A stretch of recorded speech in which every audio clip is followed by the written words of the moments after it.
आप सभी को जय मसीह की। प्रभु सभी को बहुत आशीष दे। तो हम कोशिश करनी है हम लोगों को कि हम नीति वचन पढ़ा करें, जिसमें कि नीति वचन को पढ़ने के द्वारा हम बुद्धि, ज्ञान, समझ की बातें, तरक्की, उन्नति, भरपूरी, छुटकारे की बातें, आशीषों की बातें, बढ़ने की बातें, उठने की बातें और भेद की बातें, गुप्त बातें, किस समय में क्या चुनाव करना चाहिए, शत्रु से कैसे बचना चाहिए, किस समय हमें किन बातों का ध्यान रखना चाहिए, हमारा खाना पीना, चलना फिरना, उठना बैठना, सोना जागना, हमें किस तरीके से कब कब किस तरीके से कैसे क्या करना चाहिए, वो बहुत सी बातें परमेश्वर ने हमें सिखलाई हैं, समझाई हैं।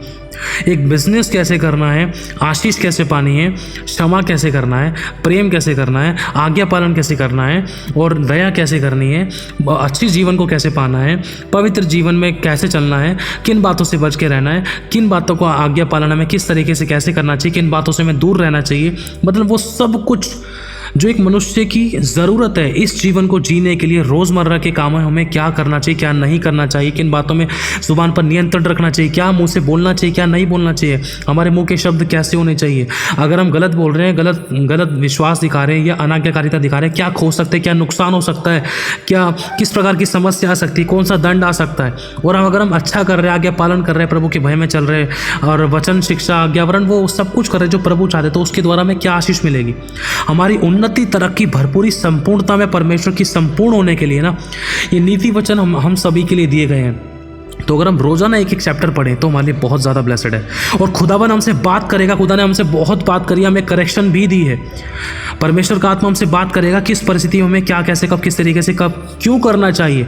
अगर हम जो भी कर रहे हैं तो उससे हमें क्या फ़ायदा होगा। अगर हम कहीं जो कर रहे हैं, जो डिसीजन लेने वाले हैं, कहीं वो गलत तो नहीं है। परमेश्वर हमसे बात करता है और बात करेगा। तो नीति वचन हमें रेगुलर पढ़ने की कोशिश करनी है, एक दिन में एक अध्याय। और हाँ, आप इस नीति वचनों के द्वारा परमेश्वर का आत्मा जब आप हमसे बात करेगा तो इस नीति वचन के द्वारा हम अपने आप को तरक्की, उन्नति, चंगाई, छुटकारा, आशीष और बरकतों में, अच्छे डिसीजन मेकिंग में, अपने आप को उठता बढ़ता हुआ तरक्की, उन्नति में, अपने बदलाव को होता हुआ देखेंगे हम। परमेश्वर हमारी ज़िंदगी में काम करेगा, क्योंकि अगर हम प्रभु के वचन को इज्जत दे रहे हैं तो खुदा हमारी ज़िंदगी में काम करेगा। प्रभु अपने वचन को पूरा करने के लिए जागृत है। हम हैरान होंगे, परमेश्वर हमारी ज़िंदगी में ऐसी गवाहियाँ बनाएगा, क्योंकि हमारे चुनाव जो होंगे वो वचन के द्वारा होने पाएंगे। और वो वचन हमें कब, किस तरीके से, कैसे करना है, वो वचन हमें बताए जाएंगे नीति वचन के द्वारा। बहुत से ऐसे वचन। हालेलुया। तो तैयार हो जाओ, तो हम आगे बढ़ते हैं। तो शुरू करते हैं नीति वचन 14 अध्याय पहली आयत से। हर बुद्धिमान स्त्री अपने घर को बनाती है और मूढ़ स्त्री उसको अपने ही हाथों से ढा देती है। जो सिधाई से चलता है वह यहोवा का भय मानने वाला है, परंतु जो टेढ़ी चाल चलता है वह उसको तुच्छ जानता है, तुच्छ जानने वाला ठहरता है। मूढ़ के मुंह में गर्व का अंकुर है, परंतु बुद्धिमान लोग अपने वचनों के द्वारा रक्षा पाते हैं। जहां बैल नहीं वहां गौशाला स्वच्छ तो रहती है, परंतु बैल के बल से अनाज की बढ़ती होती है। सच्चा साक्षी, सच्चा गवाह झूठ नहीं बोलता, परंतु झूठा गवाह झूठी बातें उड़ाता है। ठट्ठा करने वाला, मतलब मजाक करने वाला, निंदा करने वाला, ठट्ठा करने वाला बुद्धि को ढूंढता परंतु नहीं पाता, परंतु समझ वाले को ज्ञान सहज से मिल जाता है। समझ मतलब जो प्रभु को खोजता है उस व्यक्ति को ज्ञान आसानी से मिल जाता है। मूर्ख से अलग हो जा तो उससे ज्ञान की बात ना पाएगा। चतुर की बुद्धि अपनी चाल को जानना है, परंतु मूर्खों की मूर्खता छल करना है। मूढ़ लोग पाप का अंगीकार करने को ठट्ठा जानते हैं, परंतु सीधे लोगों के बीच अनुग्रह होता है। मन अपना ही दुख जानता है और परदेशी उसके आनंद में हाथ नहीं डाल सकता। दुष्टों के घर का विनाश हो जाता है, परंतु सीधे लोगों के तंबू में आबादी होती है। एक ऐसा मार्ग है जो मनुष्य को ठीक जान पड़ता है, परंतु उसके अंत में मृत्यु ही मिलती है। हंसी के समय भी मन उदास होता है और आनंद के समय शोक होता है। जिसका मन परमेश्वर की ओर से हट जाता है वह अपनी ही चाल का फल भोगता है। परंतु भला मनुष्य आप संतुष्ट हो जाता है। भोला तो हर एक बात को सोच समझकर सच मानता है। भोला तो हर एक बात को सच मानता है, परंतु चतुर मनुष्य समझ बूझकर चलता है। बुद्धिमान डरकर बुराई से हटता है। जो बुद्धिमान इंसान है वो बुराई से डर लगता है, उसको बुराई से डरता है और वो उससे दूर हो जाता है। ये एक अच्छी बात है। जो परमेश्वर का डर रखता है उसके अंदर बुद्धि है, और जो बुद्धिमान है वो परमेश्वर का डर रखने वाला व्यक्ति है और बुराई से बैर रखने वाला व्यक्ति है। परंतु मूर्ख ढीठ होकर निडर रहता है। जो झट क्रोध करता है वह मूर्खता का काम भी करेगा, और जो बुरी युक्तियां निकालता है उससे लोग बैर रखते हैं।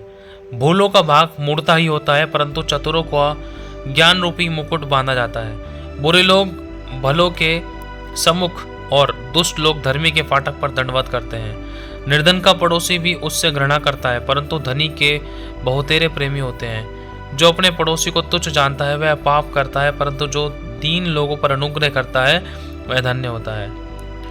जो बुरी युक्ति निकालते हैं क्या वे भ्रम में नहीं पड़ते? परंतु भली युक्ति निकालने वालों से करुणा और सच्चाई का व्यवहार हो जाता है, पर सच्चाई का व्यवहार किया जाता है। परिश्रम से सदा लाभ होता है, परंतु बकवाद करने से केवल घटी होती है। मतलब बकवास, फालतू की बातें करने से घटी होती है। बुद्धिमान का धन उसका मुकुट ठहरता है, परंतु मूर्खों की मूर्ता निरी मूर्ता है। सच्चा गवाह बहुतों के प्राण बचाता है, परंतु जो झूठी बातें उड़ाया करता है उससे तो हमेशा धोखा ही होता है। यहोवा के भय मानने वाले को दृढ़ भरोसा होता है और उसके पुत्रों को शरण स्थान मिलता है। यहोवा का भय मानना जीवन का सोता है और उसके द्वारा लोग मृत्यु के फंदे से बच जाते हैं। राजा की महिमा प्रजा की बहुतायत से होती है, परंतु जहां प्रजा नहीं वहां हाकिम का नाश हो जाता है। जो विलंब से क्रोध करने वाला है वह बड़ा समझ वाला होता है, परंतु जो अधीर है वह मूर्खता की बढ़ती करता है। शांत मन तन का जीवन है, परंतु मन के जलने से हड्डियां भी जल जाती हैं। जो कंगाल पर दया करता है, जो कंगाल पर अंधेर करता है, मतलब जो कंगाल को दुख देता है, कंगाल के साथ गलत व्यवहार करता है, वह उसके परमेश्वर की निंदा करता है। परंतु जो दरिद्र पर अनुग्रह करता है, दरिद्र पर जो दया करता है, जो कंगाल पर, जो अकेले, एक ऐसे इंसान जिसका कोई सहायक है, सहायता नहीं है, गरीब, जो सब प्रकार से बिखरा हुआ बिछड़ा हुआ है, जो ऐसे लोगों पर दया करता है वह उसकी महिमा करता है। किसकी? परमेश्वर की। दुष्ट मनुष्य बुराई करता हुआ नष्ट हो जाता है, परंतु धर्मी को मृत्यु के समय में भी परमेश्वर के पास शरण मिलती है। समझ वाले के मन में बुद्धि वास किए रहती है, परंतु मूर्खों के अंतकरण में जो कुछ है वह प्रकट हो जाता है।